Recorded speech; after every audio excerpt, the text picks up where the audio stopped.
अस्सलाम वालेकुम, मैं हूं डॉक्टर सादिया अलवी और वेलकम करती हूं आपको अपने यूट्यूब चैनल में।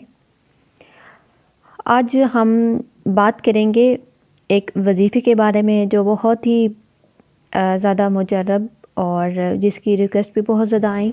वो वजीफ़ा ये है कि नॉर्मल डिलीवरी के हवाले से कि डिलीवरी अगर आप चाहती हैं कि आपकी डिलीवरी नॉर्मल हो, तो आपने कौन सी जो आयात हैं उनका विर्द करना है ताकि आपकी जो डिलीवरी है वो नॉर्मल और आसान हो जाए।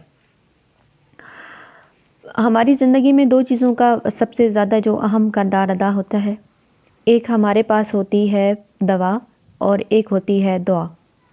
इन दोनों चीज़ों पे हमारा पूरा ईमान भी है और यकीन भी है।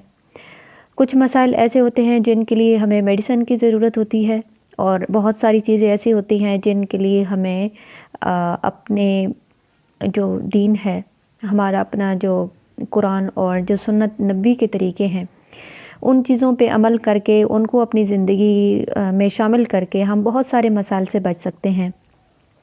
और आज की जो वीडियो बनाने का मेरा जो बुनियादी मकसद है वो सिर्फ़ और सिर्फ अल्लाह की मखलूक को फ़ायदा पहुंचाना है।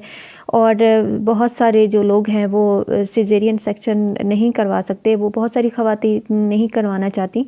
तो ये जो वीडियो है का बनाने का बुनियादी मकसद ये है ताकि आप लोगों को ज़्यादा से ज़्यादा फ़ायदा हो, ताकि आपकी जो डिलीवरी है वो नॉर्मल और आसान हो जाए। इस वीडियो को आपने पूरा देखना है और ध्यान से देखना है कि आपने नॉर्मल डिलीवरी करने के लिए कौन कौन सी जो आयात हैं वो आपने पढ़नी हैं। सबसे पहले आपने क्या करना है कि एक तो अपनी जो ज़िंदगी की जो रूटीन है उसमें आपने नमाज की पाबंदी करनी है, क्योंकि जब तक हम नमाज की पाबंदी नहीं करते कोई भी वजीफ़ा उस वक्त तक असर नहीं करता। और दूसरी एक और बात जो ध्यान में रखनी है वो ये है कि हमारी जो रोज़ी है वो हलाल हो, हराम ना हो, क्योंकि जब हम हलाल रोज़ी का नहीं करेंगे, हमारी जो रिज़्क है उसमें अगर कोई शक व शुबा या हराम होगा तो हमारी जो दुआएं हैं वो कबूल नहीं होती। तो इस बात का आपने ज़रूर ध्यान रखना है, क्योंकि डिलीवरी का टाइम ऐसा होता है कि ये माँ और बच्चा दोनों के लिए ऐसी सूरत हाल होती है कि अगर ज़रा सी कॉम्प्लिकेशन हो जाए तो माँ और बच्चा दोनों की जो जान है वो जा सकती है। इस वजह से मेडिसिन के साथ आप जो कलाम इलाही है उसका भी आप ज़रूर जो है अपनी ज़िंदगी में उसको शामिल करें ताकि आपकी जो ज़िंदगी है वो बहुत आसान हो जाए। सबसे पहले जो आपने पढ़नी है नॉर्मल डिलीवरी के लिए, जो दुआ आपने पढ़नी है वो हमारे पास है सूरत वत्तीन, ये पारा नंबर 30 में है। इसको पढ़ने का तरीका ये है कि आपने आपकी जो डिलीवरी का टाइम है उससे 1 महीना पहले पढ़ना है, लेकिन आपने पूरी सूरत नहीं पढ़नी। सिर्फ़ जो 2 लफ्ज़ हैं वत्तीन वज़्ज़ैतून, सिर्फ़ आपने ये 2 लफ्ज़ खुला पढ़ने हैं पूरा दिन। और ये आपने तब शुरू करना है जब आपकी डिलीवरी से का भी 1 महीना रहता हो। वत्तीन वज़्ज़ैतून खुला पढ़ें सारा दिन, और इसके साथ साथ आप पूरी सूरत 11 दफ़ा सुबह और 11 दफ़ा शाम को पढ़ें। और हर दफ़ा जब आपने सूरत पढ़नी है तो साथ बिस्मिल्लाहिर्रहमानिर्रहीम भी ज़रूर पढ़नी है और अव्वल आखिर 3 दफ़ा दुरूद शरीफ पढ़ना है। ये जो सूरत है ये उन लोगों के लिए भी बहुत अच्छी है और जिनको ऑपरेशन बता दिया जाता है कि ऑपरेशन के सिवा कोई हल नहीं है, तो ये सूरत जब आप पढ़ेंगे तो इंशाल्लाह आपकी जो डिलीवरी की जो कॉम्प्लिकेशन है वो ठीक होंगी और नॉर्मल डिलीवरी होगी।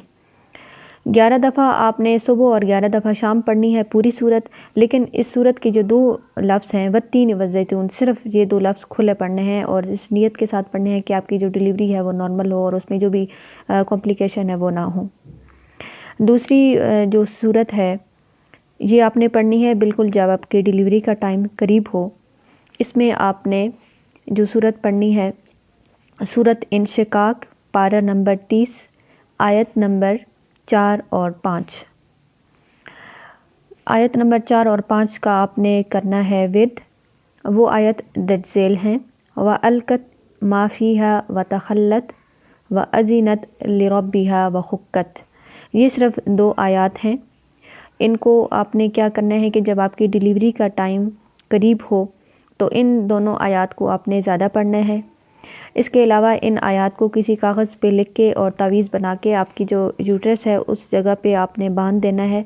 اس سے آپ کی جو ڈیلیوری ہے وہ نارمل، جلد اور آسان ہوگی۔ لیکن جی بالکل جب آپ کی ڈیلیوری کا ٹائم قریب ہو اس ٹائم یہ تعویذ آپ نے باندھنا ہے، اور جب آپ کی ڈیلیوری ہو جائے تو پھر اس کو آپ بے شک ہٹا سکتے ہیں۔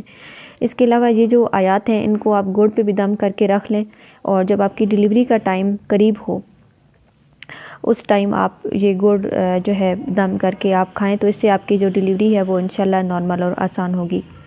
اس کے علاوہ اگر آپ چاہتے ہیں کہ آپ کی ڈیلیوری نارمل اور آسان ہو تو اسی صورت کو آپ اپنی پوری پریگننسی میں روز 11 دفعہ پڑھ لیں، تو اس سے آپ کی جو ڈیلیوری ہے وہ اس میں کوئی کمپلیکیشن بھی نہیں آئیں گی، اور ڈیلیوری کے ٹائم بھی سہولت ہوگی۔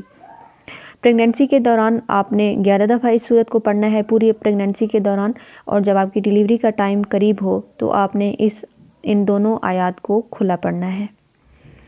ان دونوں چیزوں کو آپ کریں تو انشاءاللہ آپ کی جو ڈیلیوری ہے وہ نارمل اور آسان ہوگی۔ اس کے علاوہ ایک اور صورت آپ ایسا کیجئے کہ جب آپ کی ڈیلیوری کا ٹائم قریب ہو تو سورۃ مریم آپ پانی پہ دم کر کے رکھوا لیں، اگر آپ خود پڑھ سکتی ہیں۔ اگر آپ خود نہیں پڑھ سکتی تو گھر کا کوئی بھی فرد پڑھ کے رکھ لے، اور جب آپ کی ڈیلیوری کا ٹائم قریب ہو تو اس پانی کو گھونٹ کر کے پئیں، تو انشاءاللہ اس سے بھی جو ڈیلیوری ہے وہ آپ کی نارمل اور آسان ہوگی۔